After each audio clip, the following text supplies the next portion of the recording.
नमस्कार दोस्तों, स्वागत है आप सभी का तैयारी जीत के चैनल पर। उत्तर प्रदेश और देश दुनिया की सबसे महत्वपूर्ण करंट अफेयर्स के साथ साथ स्टैटिक हिंदी के प्रश्न भी इस वीडियो में हम देखेंगे। इस वीडियो को क्यों देखना चाहिए? क्योंकि इसमें बहुत ही महत्वपूर्ण करंट अफेयर के क्वेश्चंस को मैंने शामिल किया है, जैसे कि उत्तर प्रदेश सरकार द्वारा किस क्रांतिकारी आंदोलन की शताब्दी वर्ष जो है मनाया जा रहा है इस साल, अभी हाल ही में। गोवा का 51वां अंतर्राष्ट्रीय फिल्म महोत्सव का फोकस कंट्री कौन है?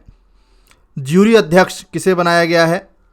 नई संसद का आर्किटेक्चर कौन है?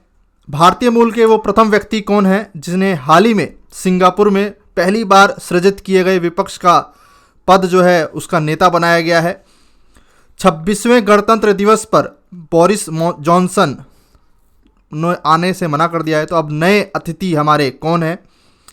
उत्तर प्रदेश की महिला जो हाल ही में मिस वर्ल्ड वाइड दीवा अवार्ड जीती हैं, उनका संबंध किस जनपद से है? ये प्रश्न आ सकता है। वर्ष 2021 हेतु प्रवासीय भारतीय सम्मान पुरस्कार किन 3 राष्ट्रों के मंत्रियों को, प्रधानमंत्री या राष्ट्रपति को दिया गया है? इस पर प्रश्न बन सकता है। इसके अलावा 16वें प्रवासीय भारतीय दिवस की थीम, ये इम्पोर्टेंट है आगामी परीक्षाओं के लिए, ये भी देखेंगे। तेलंगाना राज्य की प्रथम मुख्य महिला न्यायाधीश, पहली फीमेल चीफ जस्टिस कौन बनी है हाल ही में? इसके अलावा स्टार्टअप इंडिया का हाल ही में एक सम्मेलन मनाया गया नई दिल्ली में, और केंद्र सरकार द्वारा कौन सी वर्षगांठ मनाई जा रही है? हेनले पासपोर्ट इंडेक्स, जिस पे प्रश्न हर बार बनता है, इसका इंडेक्स जारी हुआ है, भारत की रैंक क्या है? इसके अलावा CISF के महानिदेशक कौन बने हैं 28वें? सूर्योदय योजना, जो कि काफ़ी तारीफ हो रही है इस योजना की, ये किस राज्य की योजना है और किससे संबंधित है? तो ये सारे प्रश्न हम इस वीडियो में कवर करेंगे। उससे पहले हम हिंदी के कुछ इंपॉर्टेंट क्वेश्चंस देख लेते हैं जो कि UPSSC की परीक्षाओं में पूछे गए हैं। सारे क्वेश्चन बहुत ही इंपॉर्टेंट है, ध्यान से देखिएगा। उसके बाद हम करंट अफेयर के क्वेश्चन को देखेंगे। पहला प्रश्न देखिए, ये प्रश्न देखिए दोस्तों, 3 बार पूछा गया है। निम्न में से कौन सा हिंदी साहित्य का काल विभाजन नहीं है? हिंदी साहित्य का जो काल विभाजन किया गया है वो 4 तरीके से किया गया है। 4 ऑप्शन आपके सामने है, कौन सा इसमें शामिल नहीं है? सही जवाब हो जाएगा आधुनिक काल, बिल्कुल शामिल है। भक्ति काल, रीति काल, संयुक्त काल। सही जवाब है आपका ऑप्शन डी, संयुक्त काल इसमें शामिल नहीं है। सबसे पहले है आदिकाल, फिर है भक्ति काल, उसके बाद आएगा रीति काल और फिर आएगा आधुनिक काल। इसके अलावा UPSSC परीक्षाओं में इन विभिन्न कालों से संबंधित जो प्रमुख हस्तियां हैं उन पर भी प्रश्न पूछा जाता रहा है, तो वो भी मैं नेक्स्ट वीडियो में बताऊंगा। एक प्रश्न देखिए यहाँ पे ये पूछा गया है UPSSC में कि हिंदी साहित्य का आधुनिक काल कब से आरंभ माना जाता है? 1850, 1750, 1900, 1764। सही जवाब हो जाएगा 1900। एक बार आयोग ने 1850 को भी सही माना है, लेकिन 1900 इसका सही जवाब है। सन 1900 के बाद के जितने भी साहित्यकार हुए उनको आधुनिक काल का माना जाता है। सभी प्रश्न काफ़ी इंपॉर्टेंट है, पूछे गए हैं परीक्षाओं में। ये देखिए, अब ये प्रश्न जो है 2 बार पूछा गया है। हिंदी आकृति की दृष्टि से निम्नलिखित में से किस प्रकार की भाषा है? प्रश्लिष्ट योगात्मक, अयोगात्मक, श्लिष्ट योगात्मक, अश्लिष्ट योगात्मक। तो सही जवाब है हिंदी श्लिष्ट योगात्मक प्रकार की भाषा है, जबकि चीनी भाषा मंदारिन, इस पर भी प्रश्न बना है UPSSC में, ये जो है अयोगात्मक। ऑप्शन बी सही जवाब होगा इसका।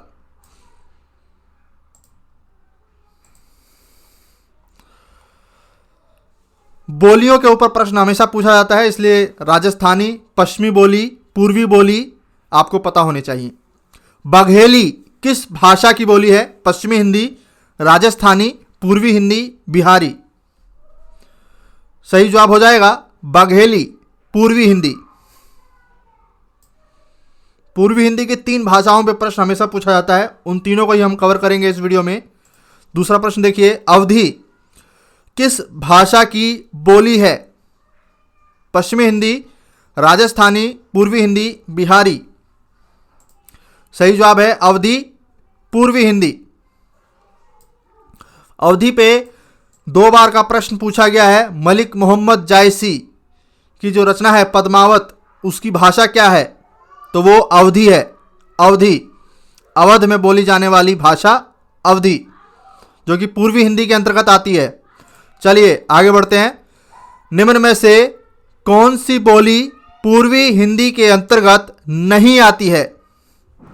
3 भाषाएं आती हैं पूर्वी हिंदी में और 1 नहीं आती है। तो 3 कौन सी हैं? बघेली, अवधी, छत्तीसगढ़ी। मगही जो है वो बिहारी भाषा है। ये पूछा गया है लेखपाल 2015 के प्रश्न पत्र में। तो सही जवाब है यहां पे मगही। चलिए आगे बढ़ते हैं। मैथिली शरण गुप्त का संबंध आधुनिक काल के किस युग से है? मैथिली शरण गुप्त हिंदी के पेपर में सबसे महत्वपूर्ण व्यक्तियों में से एक। मैथिली शरण गुप्त मध्य प्रदेश की परीक्षाओं में हमेशा पूछे जाते हैं, इनकी रचनाएं हमेशा। और उत्तर प्रदेश के यूपी SSS में भी इनकी रचनाओं पे प्रश्न बनता है। यहां पर देखिए ये प्रश्न 2 बार पूछा गया है, किस युग से इनका संबंध है? सही जवाब हो जाएगा इनका संबंध है द्विवेदी युग से। Option C. इनकी रचनाएं आपको पता होना चाहिए, रंग में भंग, साकेत, जय भारत, भारत भारती। पता है ना आपको, उत्तर प्रदेश का सर्वोच्च साहित्य सम्मान भारत भारती है। और वो भारत भारती जो है इन्हीं की एक रचना है, मैथिली शरण गुप्त की। द्विवेदी युग के जो है संबंध रखते हैं ये। हिंदी साहित्य में छायावादी युग का प्रवर्तक किसे माना जाता है? सुमित्रा नंदन पंत, जयशंकर प्रसाद, भारतेंदु हरिश्चंद्र, मुंशी प्रेमचंद्र, महादेवी वर्मा। सही जवाब क्या होगा? सही जवाब क्या होगा? सही जवाब है जयशंकर प्रसाद। इनकी रचनाओं पर भी प्रश्न पूछा जाता है। जयशंकर प्रसाद छायावादी युग के प्रवर्तक माने जाते हैं। सुप्रसिद्ध महाकाव्य कामायनी के रचनाकार कौन हैं? कामायनी, महादेवी वर्मा।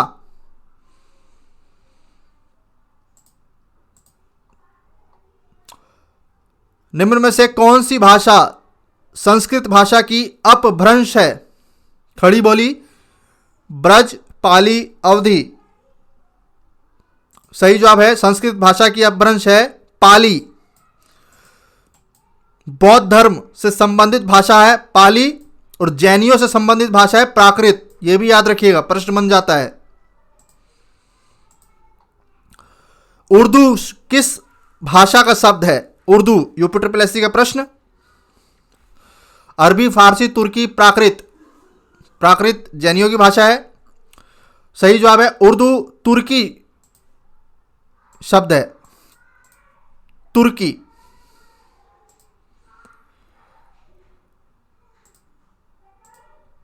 सूर्यकांत त्रिपाठी निराला का मूल स्थान कहां पर है? इस तरह के प्रश्न आपसे पूछे जा सकते हैं। सही जवाब है इलाहाबाद। करंट अफेयर के क्वेश्चंस आने वाले हैं, जुड़े रहिए। सदुकड़ी किसकी भाषा है?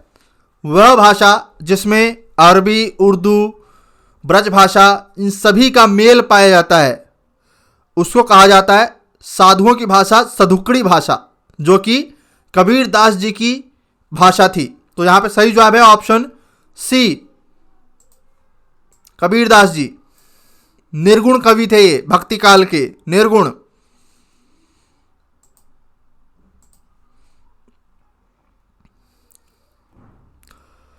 किस तिथि को हिंदी को राजभाषा बनाने का निर्णय लिया गया?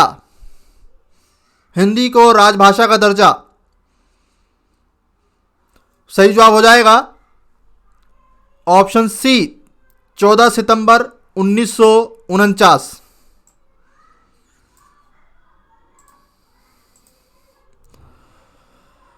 पहला करंट का क्वेश्चन काफी इंपॉर्टेंट रहेगा, उत्तर प्रदेश से संबंधित है। हाल ही में उत्तर प्रदेश की प्रतिष्ठा ठाकुर, नाम याद रखिएगा, प्रतिष्ठा ठाकुर द्वारा मिस वर्ल्ड वाइड दीवा अवार्ड हासिल किया गया है। इनका संबंध किस जनपद से है? कुछ समय पहले मिस यूपी भी रह चुकी हैं ये। 10 जनवरी 2021 का करंट है। बलिया, आजमगढ़, प्रयागराज, फर्रुखाबाद।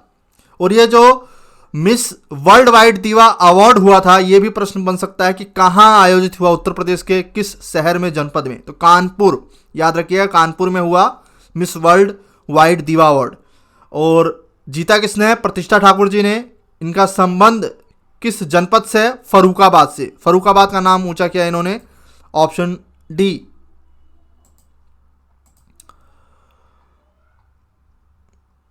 हाल ही में उत्तर प्रदेश सरकार द्वारा जारी की गई नई आबकारी नीति 2021-22 हेतु कितने करोड़ राजस्व वसूली का लक्ष्य रखा गया है? 40,000 करोड़, 30,000 करोड़, 34,500 करोड़, 50,000 करोड़। सही जवाब क्या होगा? सही जवाब है ऑप्शन सी।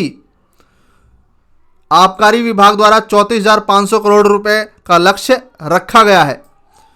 इसके अलावा शराब की दुकानों की लाइसेंस फीस में कितने प्रतिशत की बढ़ोतरी की गई है आबकारी नीति के तहत वसूली बढ़ाने के लिए? 7.5%। याद रखिएगा, 7.5%। One of the most important question, प्रधानमंत्री यूनाइटेड किंगडम के बोरिस जॉनसन इस साल आने वाले थे गणतंत्र दिवस की परेड में, हमारे चीफ गेस्ट थे, लेकिन कोरोना को देखते हुए, कोविड-19 को देखते हुए उन्होंने अपना जो विजिट है वो कैंसिल कर दिया। तो इस पर नया प्रश्न, 26 जनवरी 2021 को भारतीय गणतंत्र दिवस परेड के मुख्य अतिथि यानी कि हमारे देश के चीफ गेस्ट 26 जनवरी के दिन कौन रहेंगे? उनका नाम है चंद्रिका प्रसाद संतोखी। संतोषी ये लिखा हुआ है, संतोखी है। किस देश के राष्ट्रपति हैं? यहाँ पे ऑप्शन दिया हुआ है, ध्यान से देखिए। ये प्रश्न जो है दोनों ही रूपों में पूछा जा सकता है, व्यक्ति का नाम पूछा जा सकता है और किस देश के राष्ट्रपति हैं ये भी प्रश्न बन सकता है। तो सही जवाब है चंद्रिका प्रसाद संतोखी, सूरीनाम के राष्ट्रपति हैं। सूरीनाम। पहले बोरिस जॉनसन जो है आने वाले थे लेकिन उन्होंने कैंसिल कर दिया, तो अब ये हमारे चीफ गेस्ट होंगे।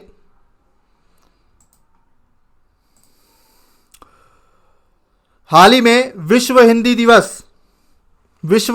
दिवस कब मनाया जाता है? 2 दिवस यूपी SSSC में पूछे जाते हैं हिंदी के संदर्भ में। एक तो विश्व हिंदी दिवस, दूसरा है राष्ट्रीय हिंदी दिवस। तो विश्व हिंदी दिवस 10 जनवरी को मनाया जाता है, जबकि राष्ट्रीय हिंदी दिवस 14 सितंबर को मनाया जाता है। दोनों ही डेट आपको पता होना चाहिए।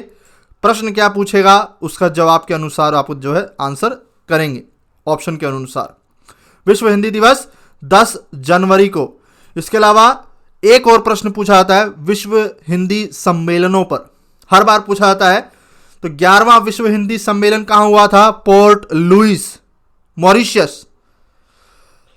अब आपसे प्रश्न पूछा जाएगा 12वां विश्व हिंदी सम्मेलन 2021 कहां प्रस्तावित है? तो इसको नोट डाउन कर लीजिएगा। देवास, मध्य प्रदेश, भारत में होने जा रहा है। भारत में होने जा रहा है 12वां विश्व हिंदी सम्मेलन। हमेशा जो है विश्व के कई देशों में हो चुका है ये, लेकिन 12वां विश्व हिंदी सम्मेलन कहाँ होगा? देवास, मध्य प्रदेश। यूपी SSSC के लिए श्योर क्वेश्चन है ये। उत्तर प्रदेश सरकार द्वारा चौरी चौरा घटना को शताब्दी समारोह मनाने का निर्णय लिया गया है। इसकी अवधि कब से कब तक रखी गई है उत्तर प्रदेश सरकार द्वारा? ऑप्शन जरा देख लीजिए। आपसे सीधा पूछा जाएगा कि उत्तर प्रदेश सरकार द्वारा हाल ही में किस क्रांतिकारी घटना का शताब्दी वर्ष समारोह मनाया जा रहा है? तो चौरी चौरा घटना 5 फरवरी से 5 फरवरी 2022, 4 फरवरी 2021 से 4 फरवरी 2022, 15 अगस्त से 15 अगस्त 2022, 26 जनवरी 2021 से 26 जनवरी 2022। चौरी चौरा घटना जो घटित हुई थी वो 4-5 फरवरी 1920 में हुई थी, माफ कीजिएगा, 5 फरवरी 1920।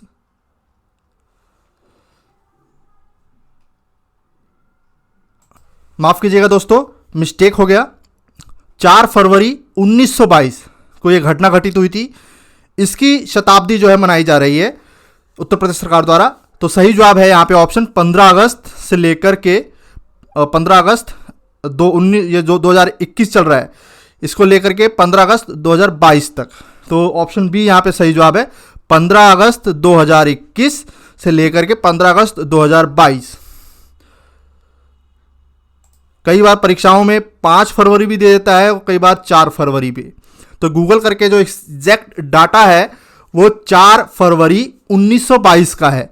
चौरी चौरा घटना, गोरखपुर में एक कस्बा था चौरी चौरा, जहां पर एक उग्र भीड़ ने जो है अंग्रेजों का जो एक थाना था उसको जला दिया और 22 पुलिसकर्मी जलकर मर गए।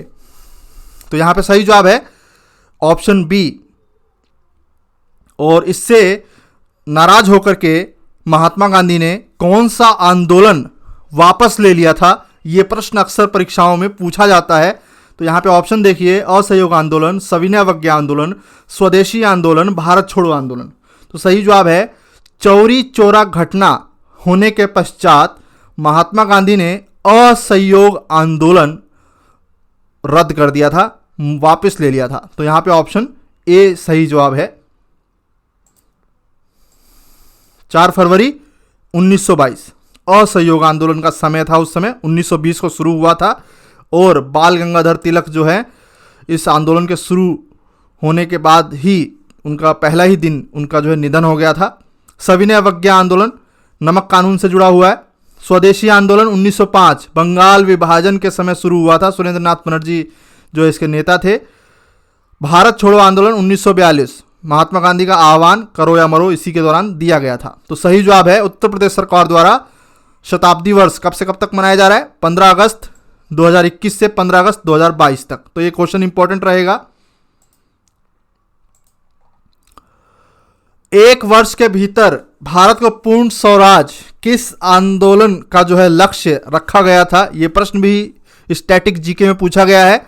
तो सही जवाब है इसी आंदोलन के दौरान, असहयोग आंदोलन के दौरान महात्मा गांधी जी ने कहा था कि एक वर्ष के भीतर हम भारत को पूर्ण स्वराज दिला देंगे, लेकिन चौरी चौरा घटना घटित हो गई, वापस लेना पड़ा। चलिए, ये एक इंपॉर्टेंट क्वेश्चन रहेगा। 51 भारतीय अंतर्राष्ट्रीय फिल्म महोत्सव में कौन सा देश फोकस कंट्री है? फोकस कंट्री गोवा में होता है हर साल। सही जवाब है option C, Bangladesh. Focus country Bangladesh है। 51वें फिल्म कंपटीशन सिलेक्शन के अध्यक्ष ज्यूरी कौन होंगे? अर्जेंटीना के पेड्लो सीमर निर्देशक, फिल्म निर्माता हैं ये वहाँ के, और उनको ज्यूरी बनाया गया है फिल्म का सिलेक्शन करने के लिए कौन सी फिल्म पुरस्कृत होगी। तो पेड्लो सीमर, ये प्रश्न अक्सर पूछ लेता है, याद रखिएगा।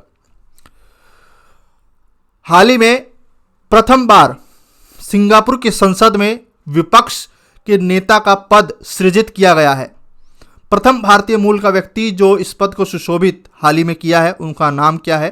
तो ये क्वेश्चन बन सकता है। कैबिनेट मिनिस्टर के पद के बराबर होता है विपक्ष के नेता का पद भारत में भी, तो पता होना चाहिए, काफी इंपॉर्टेंट पद होता है। प्रीतम सिंह पहली बार पद सृजित किया गया है अभी हाल ही में, और ये पहले व्यक्ति हैं जो इस पद को सुशोभित करेंगे। यह प्रश्न अब पूछा जाएगा दोस्तों, क्योंकि हम जानते हैं संसद के आर्किटेक्चर पर प्रश्न रेलवेज यूपी में बार बार पूछे गए हैं। तो अब जो नई संसद बन रही है हमारी, किसके तहत बन रही है, किस प्रोजेक्ट के तहत? Project Vista. प्रोजेक्ट विस्टा के तहत नए संसद का निर्माण किस आर्किटेक्चर के अधीन हो रहा है? अक्टूबर में इसका जो है इनॉग्रेशन प्रधानमंत्री द्वारा जो है किया जाएगा। विमल पटेल पद्मश्री 2019 गुजरात से संबंध रखते हैं। तो प्रोजेक्ट विस्टा के तहत जो नई संसद बन रही है उसके आर्किटेक्चर कौन है? विमल पटेल गुजरात से हैं। हाल ही में 15 से 16 जनवरी 2021 के बीच प्रारंभ नामक स्टार्टअप इंडिया इंटरनेशनल समिट की मेजबानी जो है नई दिल्ली में प्रधानमंत्री नरेंद्र मोदी द्वारा जो है की गई। इस वर्ष स्टार्टअप इंडिया की जो वर्षगांठ मनाई जा रही है वो कौन सी है? सही जवाब है 5वीं वर्षगांठ, ऑप्शन बी। याद रखिएगा, स्टार्टअप इंडिया 5वीं वर्षगांठ मनाई जा रही है सन 2021 में। ये एक इंपॉर्टेंट क्वेश्चन रहेगा, मोस्ट इंपॉर्टेंट। हाल ही में हेनले पासपोर्ट इंडेक्स जारी किया गया है।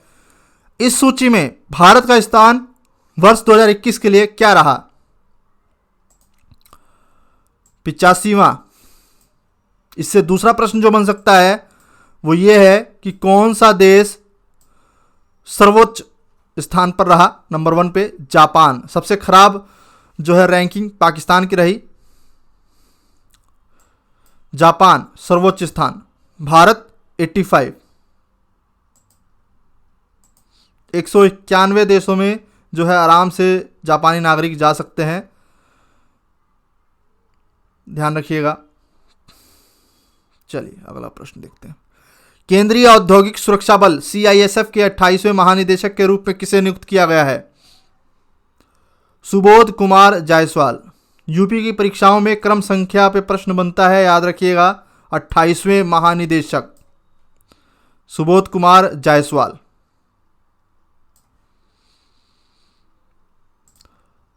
अगला इंपॉर्टेंट क्वेश्चन जो कि अपकमिंग एग्जाम्स के लिए रहेगा। हाल ही में 9 जनवरी को, पहले तो डेट याद रखिएगा, 9 जनवरी को 16वां प्रवासीय भारतीय दिवस सम्मेलन नई दिल्ली में मनाया गया। इसकी थीम क्या थी? याद रखना है, 9 जनवरी को प्रवासीय भारतीय दिवस मनाया जाता है हर साल। महात्मा गांधी आए थे वापिस और 16वां मनाया गया है इस साल 2021 में।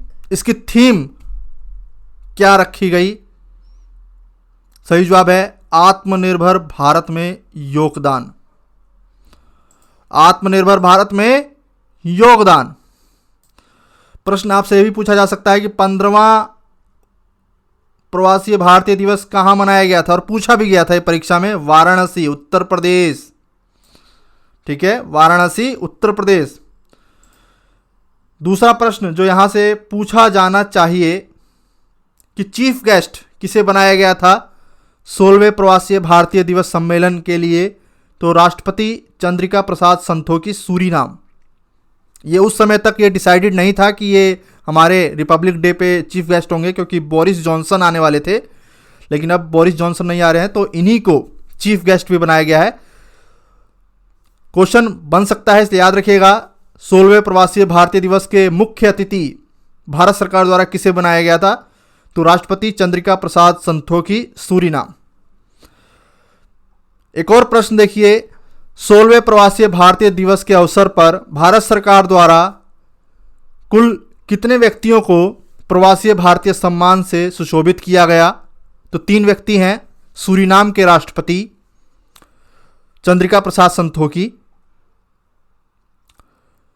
कूराकाओ के प्रधानमंत्री यूजीन रघुनाथ, इनका नाम है कूराकाओ, कंट्री का नाम याद रखिएगा, कूराकाओ प्रधानमंत्री। न्यूजीलैंड के एक मंत्री हैं प्रियंका राधा कृष्णन। तो 3 व्यक्तियों का नाम याद रखें। इसके अलावा कोई चौथा नाम भी आपको दे देगा और पूछ लेगा कि इसमें से कौन वो शामिल नहीं है जिनको प्रवासीय भारतीय सम्मान दिया गया है। तो 3 व्यक्तियों को दिया गया है, सूरीनाम के राष्ट्रपति, कूराकाओ के प्रधानमंत्री और न्यूजीलैंड की मंत्री। नाम भी मैंने बता दिया है, यूजीन रघुनाथ, प्रियंका राधा कृष्णन और राष्ट्रपति चंद्रिका प्रसाद संतोखी, जो कि हमारे चीफ गेस्ट भी हैं। ये एक इंपॉर्टेंट क्वेश्चन रहेगा। तेलंगाना हाई कोर्ट देश का 25वां हाई कोर्ट है, नया हाई कोर्ट है, और इस हाई कोर्ट को अपनी पहली महिला चीफ जस्टिस मिल गई हैं, यानी कि पहली महिला मुख्य न्यायाधीश। इस समय जो देश में 25 हाई कोर्ट हैं उसमें से एकमात्र जो महिला चीफ जस्टिस हैं वो यही हैं। तो याद रखिएगा, काफ़ी इंपॉर्टेंट शख्सियत एग्जाम के पॉइंट ऑफ व्यू से। तेलंगाना राज्य की प्रथम महिला मुख्य न्यायाधीश होने का गौरव प्राप्त हुआ है। ऑप्शन देख लीजिए, हेमा कोहली। हेमा कोहली। और ये इस समय वर्तमान में देश की एकमात्र महिला चीफ जस्टिस हैं सभी 25 हाई कोर्ट्स में से, बाकी सभी मेल हैं।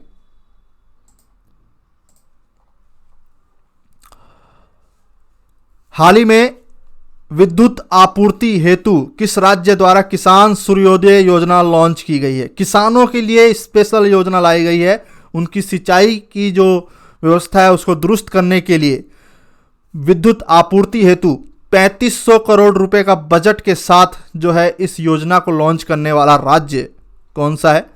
उत्तर प्रदेश, मध्य प्रदेश, गुजरात, बिहार। तो किसान सूर्योदय बिजली आपूर्ति से संबंधित योजना गुजरात राज्य की है, ऑप्शन सी।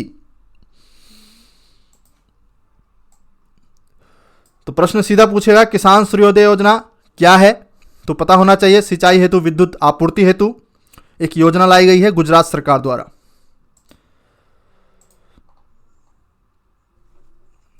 आज का अंतिम प्रश्न, हाल ही में किस राष्ट्र ने मृत्युदंड को समाप्त कर दिया है? Bangladesh, Iraq, Iran, Kazakhstan. सही जवाब है कजाकिस्तान, ऑप्शन डी। अब यहां पे मृत्युदंड की जो सजा है उसको समाप्त कर दिया गया है। तो यह प्रश्न भी बन सकता है, इंपॉर्टेंट क्वेश्चन है। तो आज का वीडियो आपको कैसे लगा? वीडियो को लाइक जरूर करें, अपने दोस्तों के साथ शेयर जरूर करें। मिलते हैं अगले वीडियो में। नमस्कार, धन्यवाद।